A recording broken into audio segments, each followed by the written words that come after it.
All right, welcome back, everybody. I'm just gonna wait a minute and make sure that everybody can make their way over to the stage again. So we're just gonna wait a bit. I hope you all learned something from the presentation of Annie. As she mentioned, please feel free to join our Slack channel and keep the conversation going there. Um, there's a lot of different channels. There's general, random. Well, we all know how Slack works. I don't need to explain all of this.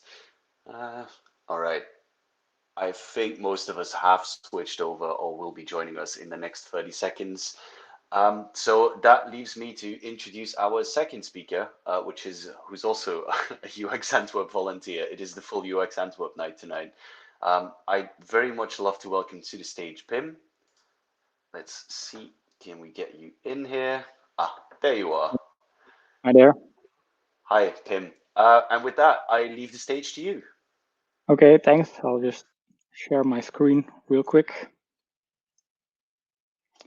Okay, so let me know if you can see the screen. I suppose that will work.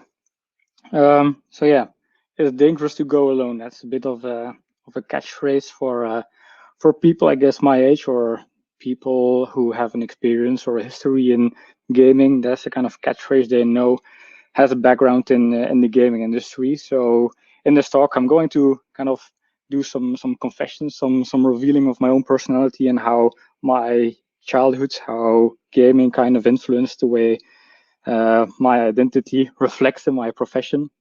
And yeah, since Annie mentioned, if you want to have great UX and if you want to have the kind of latest trends in technology, then gaming is a great reference and porn is a great reference. I'm mainly going to talk about gaming. I might mention porn a little bit, but we'll see. So just kind of the basics. My name is Pim, and this is how I present myself on a corporate level. So I am Pim. I am a freelance experience designer, strategist, UX, CX, service design, and founder of my own company. It all sounds very kind of professional, very serious.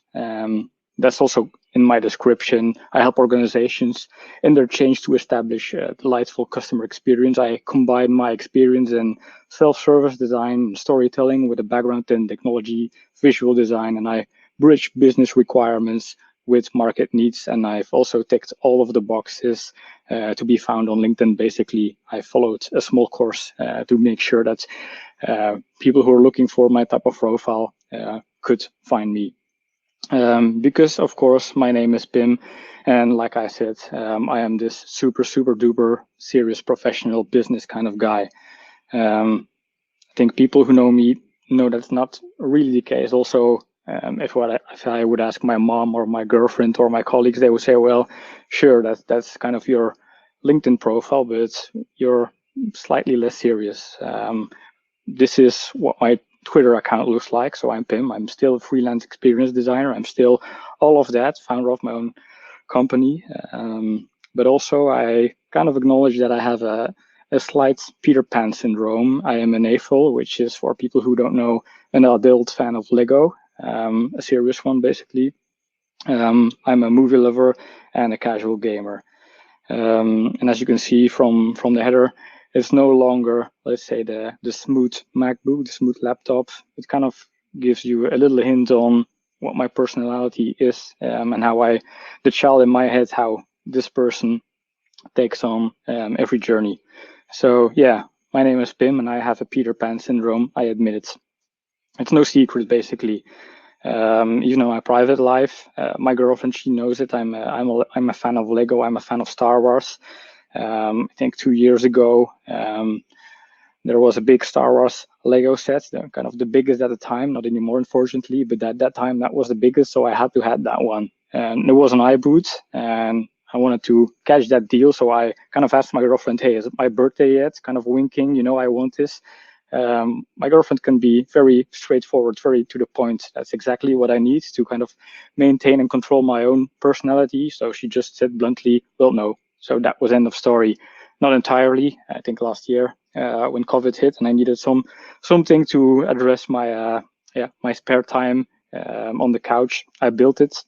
I purchased it, and now it has a nice little spot, even in her co-working space. So we're all a happy little family now, and we acknowledge the fact that I'm an AFOL.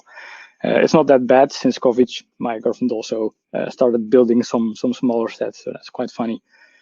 And even on the corporate level, people who I've worked with, they also know that I have this kind of slight inserious side of myself. When my 30th birthday hit, which was almost 3 years ago, I celebrated that by giving everybody in the company some snacks. I didn't want to present the kind of the standards, some little biscuits, some cookies, or some Côte d'Ors, Mercies. Everybody was doing that, and all the people I've worked with were close to 40, 50. I wanted to level up, and I wanted to show that, well, I'm leveling up, I'm doing it my way, so I've kind of done it that way. And when I stopped doing my project at Ultra Belgium, the colleagues I've worked with knew me for long enough, and they even presented me with an exit gift, a Star Wars build. It's still on my desk. I'm pretty proud of it. It's the best, or one of the best exit gifts I could get. So again, thank you for that if I haven't thanked you. And the middle picture, that was from more earlier, back in the days where I was working on a real estate project together with my co-worker, Jasper Verkammen. And also he knew that sometimes I would kind of do some Lego builds on the desk and shoot him with these little Star Wars stormtroopers. Maybe he got fed up. I don't know. But he left for some company called iCaps. I don't know. Some of you might have heard of it. I don't know if he's tuned in into the call. If so, hi Jasper. Sorry for that. But anyway, well, it's pretty okay to be nostalgic about your childhood. Everybody is nostalgic about their childhood in any kind of way. Netflix know that. They are bringing this series, The Toy That Made Us, and indeed, well, these toys, they actually made us. They formed our first impressions, our first experiences, and we relate back to them with high emotional, nostalgic feelings. And this is, I guess, for a lot of boys my age, the way they've kind of experienced their childhood in the 90s with the typical boys' room. I had a brother. We used to play Mario Kart on the split screen. I was player 1, he was player 2. Those were the standards. If you were the older brother, you were always player 1. I always was Mario, he always was Luigi. We built Legos together. We done all the things that people my age or boys my age did. Basically, it's a bit of a cliche, but I guess it's pretty relatable, and they are embedded in kind of the way we grew up in that age and that era. And that's normal, because if you look back to things and if you remember things and if you kind of describe what your opinion is about some companies, some products, some services, you kind of look back into how you felt about it. You relate to the emotions they gave you and the experiences they presented you.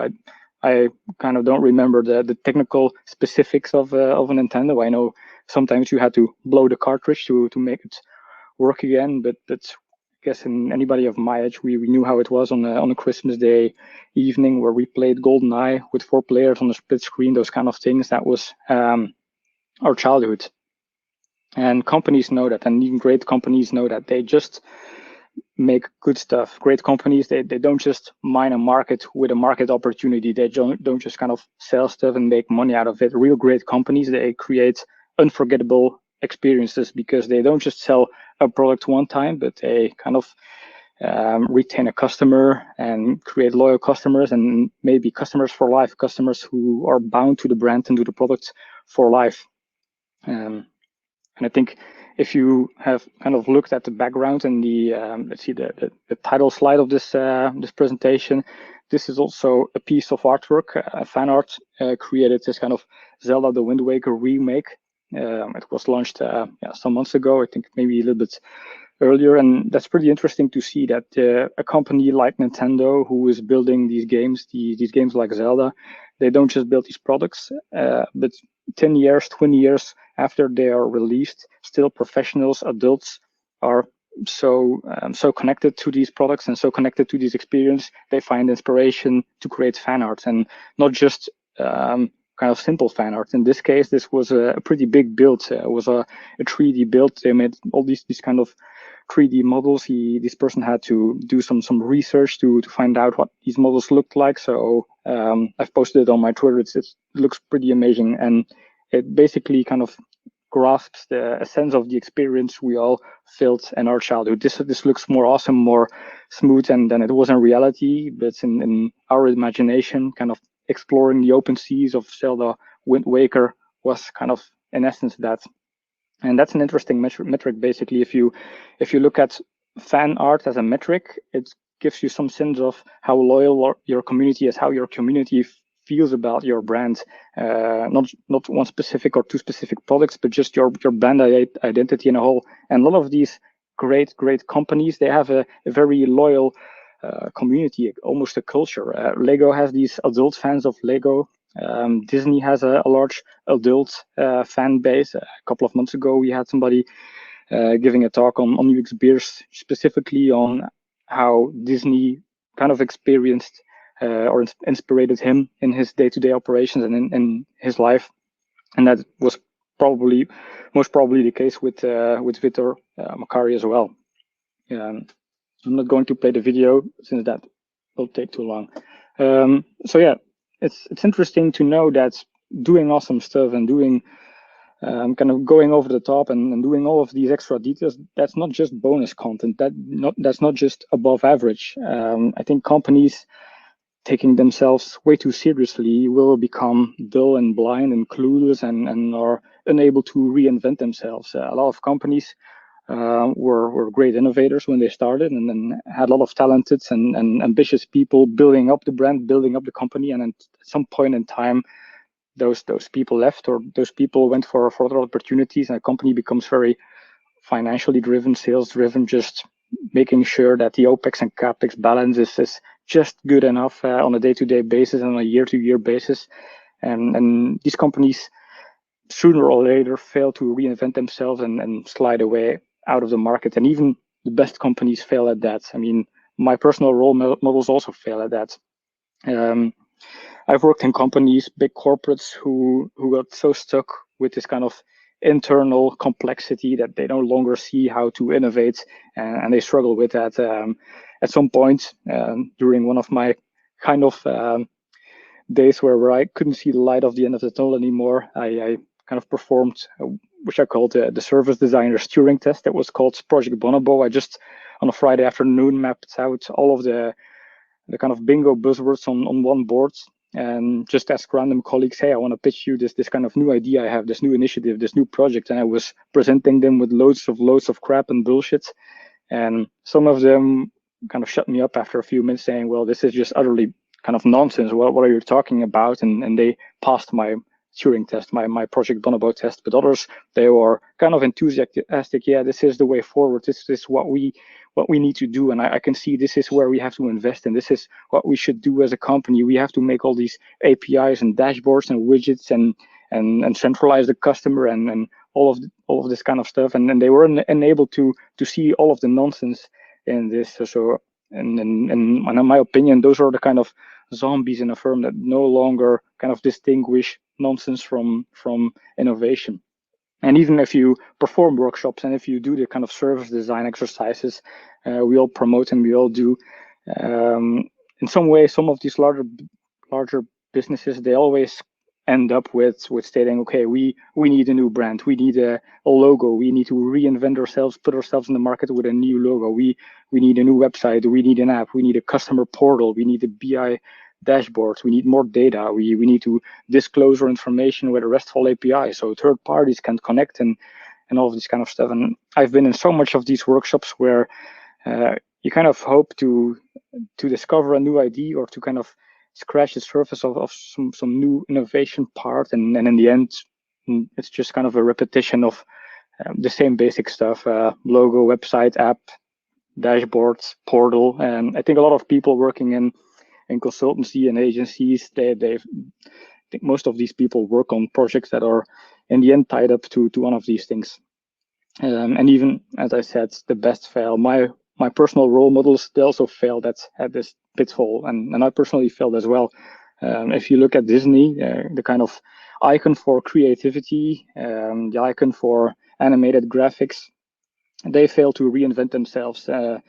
John Lasseter was one of the people who had this kind of childhood dream to work at Disney and to be part of the amazing Disney story, the amazing Disney creativity and innovate. And he was unable to kickstart, let's say, a new wave of computer animated graphics. He believed in it, but the Disney board didn't believe in it. They said, well, if it's not more profitable, if it's not either cheaper or faster to produce, then what's the point of using this technology instead of doing hand-drawn images? So he actually got fired from Disney because Disney didn't see the potential. That they even saw John Lasseter as a kind of a waste of time, a dreamer. Luckily for us and for a lot of people, and in the end, even luckily for Disney, John Lasseter kind of pursued his dream, kickstarted Pixar, got Steve Jobs to help, those kind of things. We know that kind of background story, came back with Toy Story. And in the end, I guess Pixar was one of the saviors of Disney, where Disney really got to a situation where they became boring and dull and too conservative. Lego, another of my kind of personal favorite childhood brands, is now perceived as a very successful brand, a very innovative brand. But in the late 90s, they had some real trouble reinventing themselves. They made all this kind of crazy sub branches, crazy things like Snap to contest with Next, Scala, other things. And the board of Lego, they thought the failure was, well, kids these days, they don't longer play with physical toys. They don't want to play with bricks anymore. They want to play with digital toys. It's all computers and all Game Boys. And they tried to enter that market, failed, of course. And they weren't able to see that a good toy brick works for every kid. And then luckily, they were managed, or they managed themselves to reinvent themselves and to save the company. But it was a very close call. And then they almost went bankrupt at some point. And yeah, another one, Nintendo, also one of my childhood brands.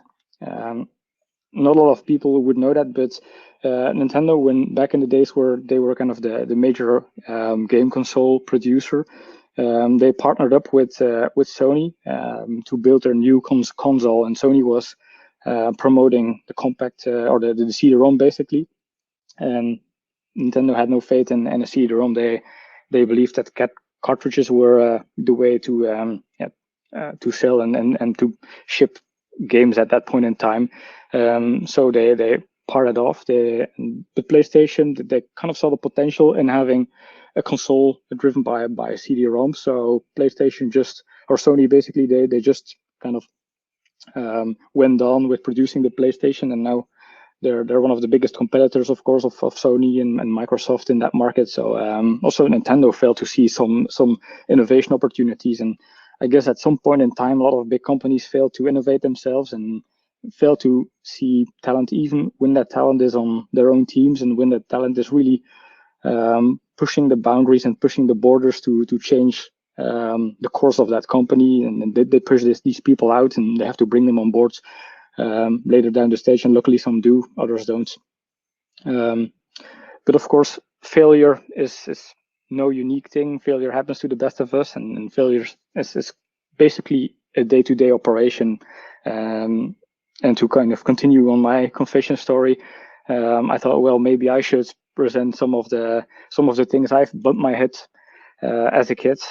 Basically, when I was playing these video games, when I was playing with Legos and on all of these endless occasions, and I still do as an adult, but I took a lot of interesting insights that I can reuse in my profession today, basically. So I'm just stating a few. So let's say sometimes people, they just do their things their own way, and that's fine. I mean, we all, as UX designers, service designers, we like to do a lot of research, and that's important to do. It's important to understand how customers behave, what their journey looks like, and we build customer journeys with a starting point and an end point. We go from left to right, and we map out that journey, and we assume that most users are pretty alike, and most users have a very linear way of using products. They log in, they press a button, they operate, they perform a certain task, and that's that. And in a way, games were built that way in the 80s. They were also very linear. You were Mario, you could start, and all the way at the end of the line, you had your end boss, you had Bowser, and you just had to figure a way to go from A to B and not bump your head too much along the way.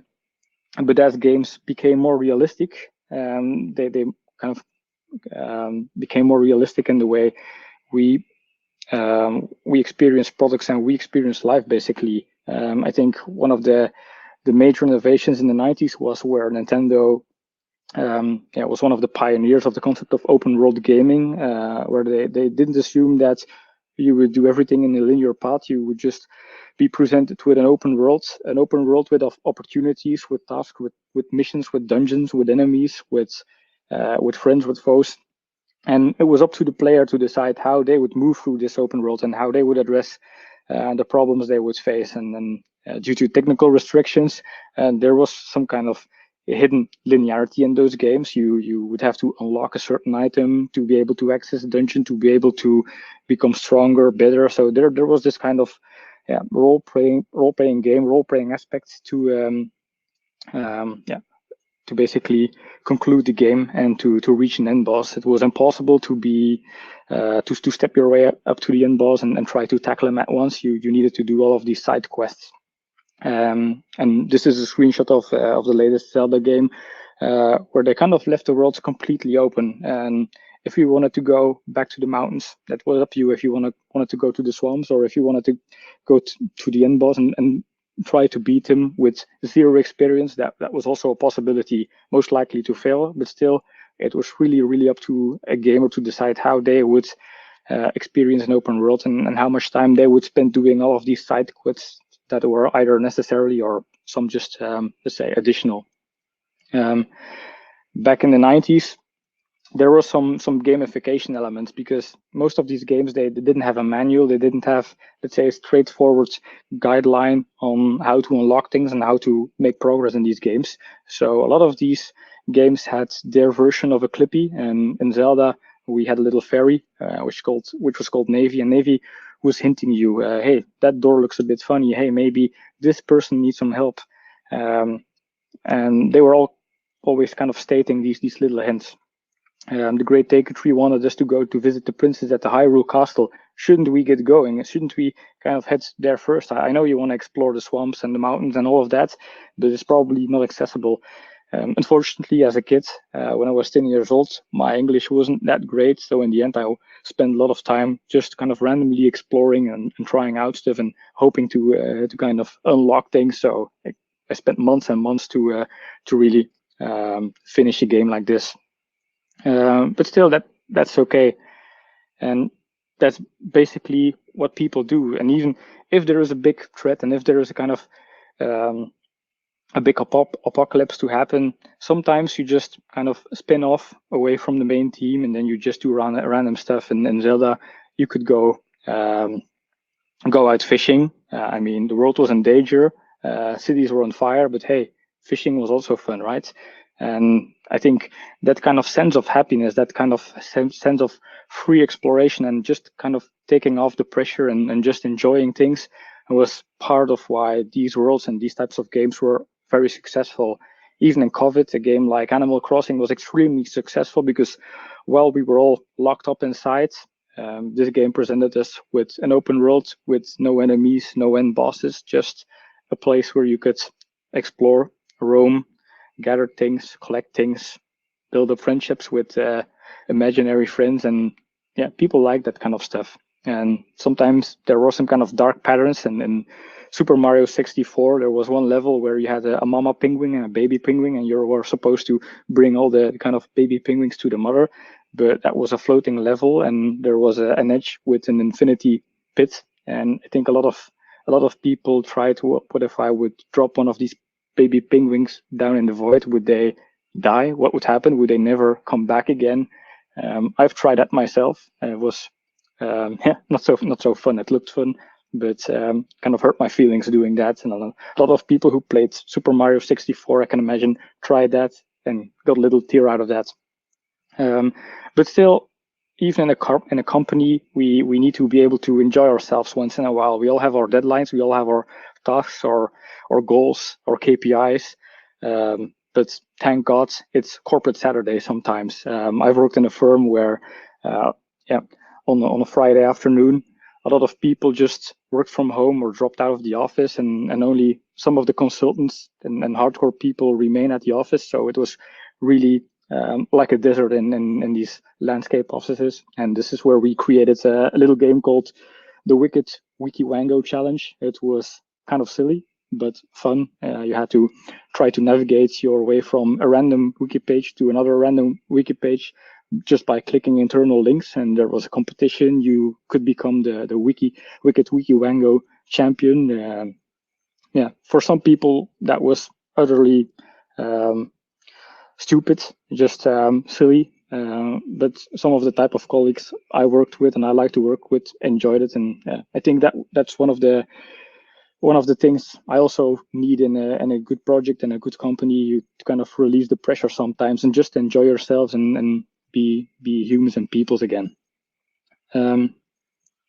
Also, I think on projects and innovation, sometimes great things, they just happen really without a plan or purpose. Big companies, they always, and even small companies, every company basically, they always tend to think that they can plan all the way out. This is the roadmap to success. This is the roadmap to a successful project. But a lot of great innovation just happened overnight, just happened by accident, or just happened by people having fun. I mean, the invention of the webcam was basically a few developers trying to avoid having to walk all the way down to the kitchen to see whether the coffee was finished or not. So they've installed a small cam that they could monitor through IP addresses.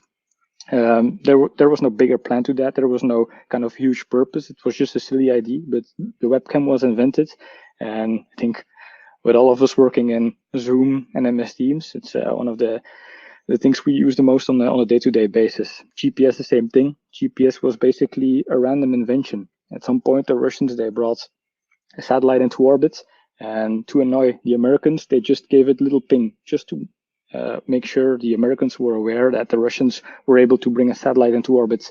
And a few engineers, they decided, well, if we have the ping and we can catch that ping on Earth, and if we have some places where we could catch that ping, maybe we could calculate the course of that orbit and just calculate where that satellite was flying. There was no specific purpose. It just was a mentality of, well, we could do it, so why not just do it?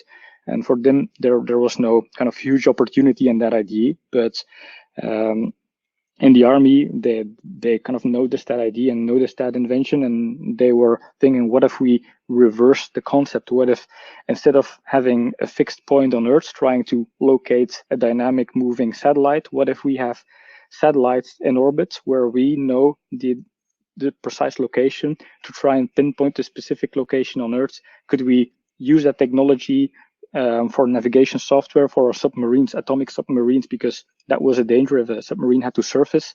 They could become vulnerable.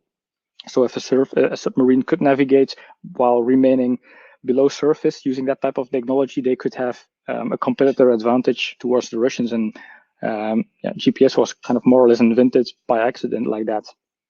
And I mean, that kind of stuff is not new. As a kid, we were used to figure out stuff along the way and just try out things and not have a plan, just build things, fake it till you make it. I think Lego embraced that concept.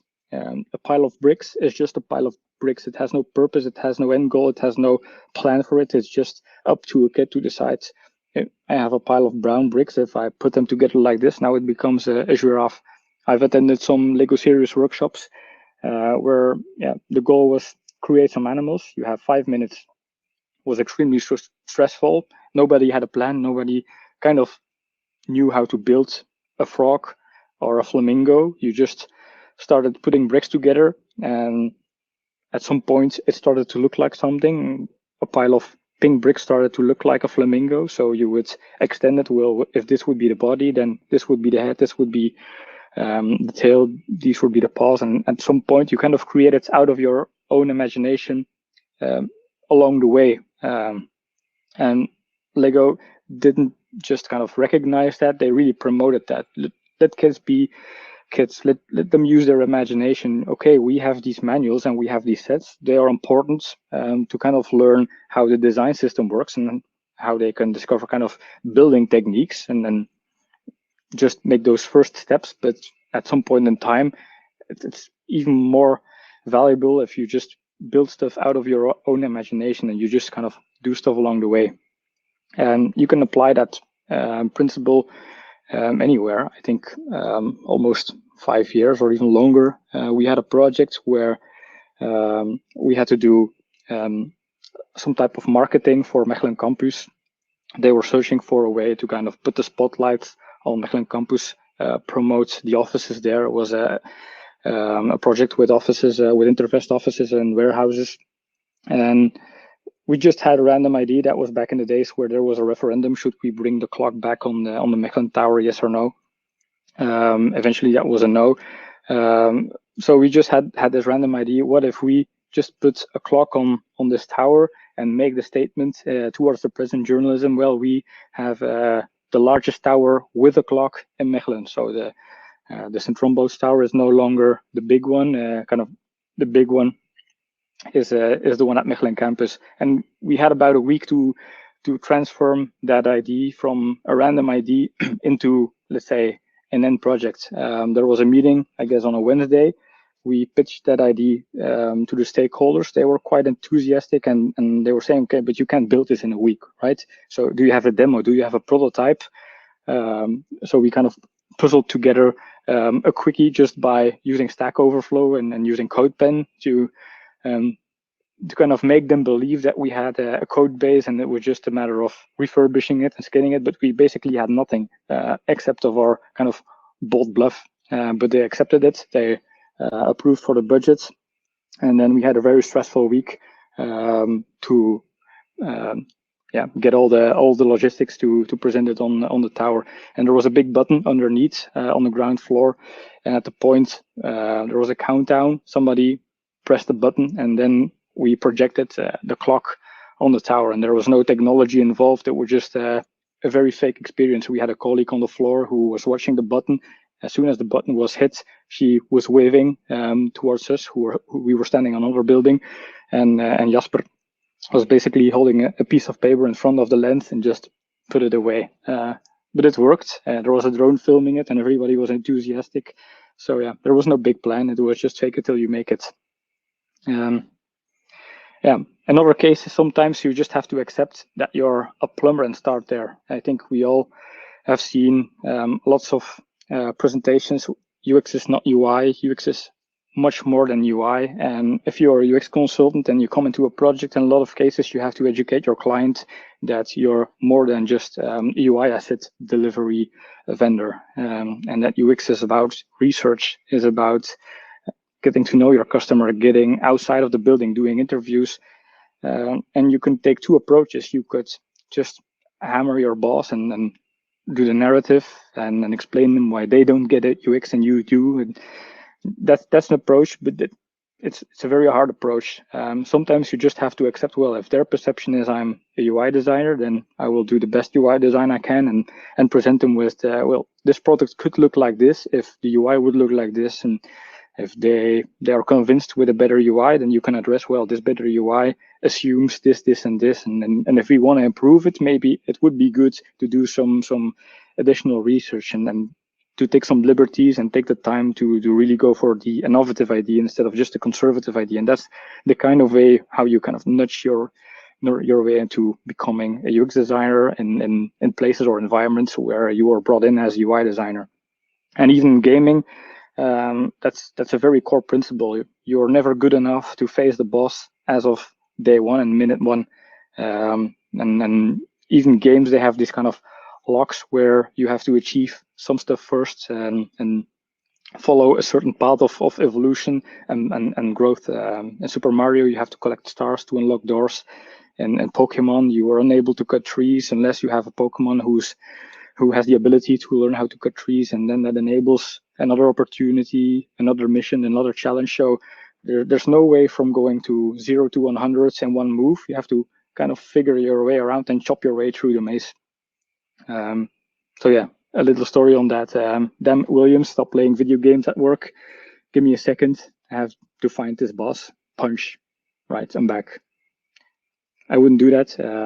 You can't just punch your boss. You have to find ways and ledgers to to see how you can stab them in the back, basically. And sometimes you have to figure out stuff and learn what doesn't work. And kind of the learning what doesn't work is by far the biggest part of most projects. Sorry for another Zelda reference, but yeah, it is what it is. The solution is not always laid out in your face. This was a moment in Zelda where you had to figure out that there was a torch, you had a stick, you had to light your torch, your stick on fire, and then move your way over to some water, to burn a spider web. And that was an extremely difficult task at that time because that stick wasn't laying on the floor. You had to chop a plant, that plant would dry up, that would give you a stick, etc., etc. And as a kid, that was too hard for me to figure out on my own. And I spent days in a Christmas break to figure out that stuff. And back in the days, there was no YouTube or social media, so I had to call the Nintendo hotline, the help hotline, and unfortunately, they were able to help me. But that was no unique case. I mean, if you again use fan art as a metric, there is a lot of fan art about this specific point in time because I guess a lot of kids were unable to deal with that kind of difficulty, and then it was very challenging, but also very rewarding. And even if you know how to solve a problem, and even if you know how to deal with the challenge, it doesn't work on the first try. Sometimes you have to do these endless tries and try over and fail over and just be stubborn about it. Water Temple sucks. Missions in Grand Theft Auto are legendary for them to be extremely annoying, extremely painful. Artificial intelligence was at a 0 stage, so the left-hand corner was a golden eye screenshot where you had to navigate a partner and provide them with a safe passage, but these non-playable characters were dumber than a duck, so I had to repeat those missions over and over and over. In most cases, I would slam my control on the floor, play outside, do some football until I was cooled down, and then give it another try. And I guess in a lot of work situations, sometimes you have to accept that even if you try, you can still fail. And if you try again, you can fail again. And you need some cool down and then just try it again. And in some way, in the end, you'll probably manage to achieve something. Maybe not what you hope for, but at least another step. And even if you can't, don't be afraid to ask to someone who's just simply better at it. And that's a very important thing. You can't just do things on your own. You need a friend. You always need a friend. Mario needs Yoshi. Woody needs Buzz. And I had a lot of great colleagues who were able to accomplish projects that I perceive as very successful and are projects that are on my reference list as things I look back to with a smile. But they were accomplishments by working together with a lot of extremely talented people. Some of them are in the call, and they know who they are, and others, there are too many to thank, basically. So not just one friend, even better, a whole bunch of friends, all kind of them, a whole diversity of friends. That's a very cliche image, but it works. And in the case you need some more super duper serious background stories, and if this talk was a bit too silly, here's some reference material. You always have to end up a slide deck with good reference material. I don't do books. Books are boring. Sorry, Kathleen. But if you want to watch the videos and if you want to watch the documentaries, you can watch Indie Game, the movie. It's about people who really struggled to achieve success with their own idea. The Pixar story, very known story of John Lasseter, inside the world of Lego, and the toys that made us, basically. So back to my profession, I found my own company about a year ago. And when I was looking for a name for my company, I didn't want a dull, boring company name. So it wasn't Pimtech IT Solutions BVBA. That's a silly name. So I started to draw some words on a paper. What is the type of company I want to be? I don't want to stay at UX because a UX might change in the future. Customer experience, service design, interaction design. I didn't want to pinpoint the name of my company to a specific profession or to a specific technical term. So I just started to map out words that were meaningful to me and that should be representable for my brand's experience, exploration, adventure, discovery, diversity, story, color, happiness. These were all kind of things that should be embedded in a name, but in a good way. And yeah, all of this kind of took me to a moment. Well, I've experienced all of these things in my childhood. I've experienced all of this kind of stuff, and open world games. A lot of games, especially open world games, they contain all of that stuff. It's dangerous to go alone. Take this. You need help. You need good items. You need to evolve yourself, grow yourself.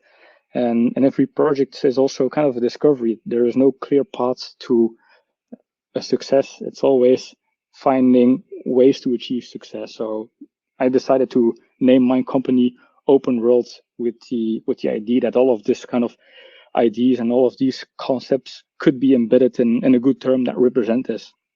And since I always put out my ambition, if I would become a freelancer, and when I create my own firm, I'm going to do things right from the start. I'm going to build the perfect brand, perfect logo, a website that's extremely appealing, all of that, gadgets. I'm going to have tons of time when I don't have to do all of that kind of stuff for clients who are tasteless. When I do it for my own, it will be just top-notch perfect.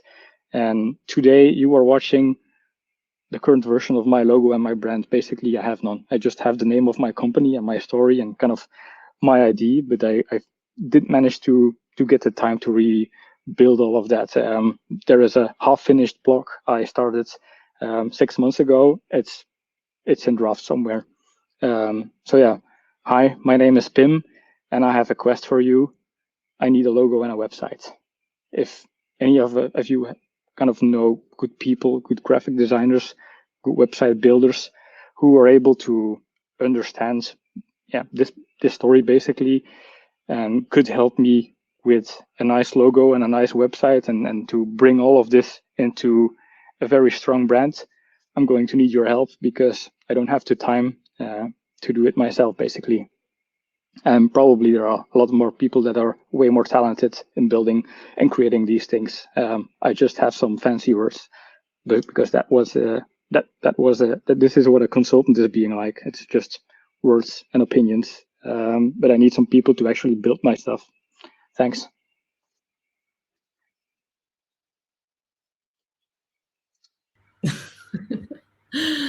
Pim, that was amazing, man. I feel like there were so many quotes. We're just going to have to start a thread in Slack of like the favorite ones. Make some memes. No, that was amazing. We honestly don't have a lot of time for question and answer. But I just want to say, like, the metaphor of modern games, granting players a non-linear world, and comparing that to the user journey, is just, I think that's genius. I'm not a gamer myself, and now I'm starting to feel like that's a handicap, because indeed, it is so hard for product designers and service designers, especially more on the business side, who are really embedded in the business, to understand that users do not work in a non-linear way. So just one really quick question: do you use the gaming metaphor with clients, or do you have a more businessman way of bringing forth this concept? Yeah, I don't use it on metaphor. I don't use it on the first day, because on the first day I want to make a good impression. But yeah, my mask kind of drops after a few days, and I use it a lot with colleagues I work with directly, and maybe kind of the end boss that they wouldn't understand. But yeah, then I reduce it to just a sense of not taking yourselves too serious, not taking your projects too serious, and just bring a level of fun. And I guess, and a lot of companies, they appreciate that approach. They are open for that. I couldn't agree more. I think that there is definitely a good place for humor and fun in the workplace, and it just makes it fun for everyone. So thank you so much for bringing such a fun and whimsical and funny presentation to us. Like I said, at a certain point, I just started writing down one-liners of quotes that I wanted to recommend. Like, dumber than a duck, and Oh yeah. I don't Sorry think for all the ducks out there. that's boring. don't think you're really that No, bad. it's hilarious. Thanks so much. We're going to adjourn from the night. Everybody, thank you so much for joining us. We really enjoyed having you here. And I just want to give a shout out to the volunteers, Pim and Bavo, and who have been on screen tonight, but also Petra, who has been working behind the scenes and does all of our graphic design and helps with all of our events. We couldn't do it without you. And cheers to a happy new year to everyone. Let's make 2021 really interesting. And stab your boss in the back. I don't know what else to say. Good night, everyone. Right. There you are.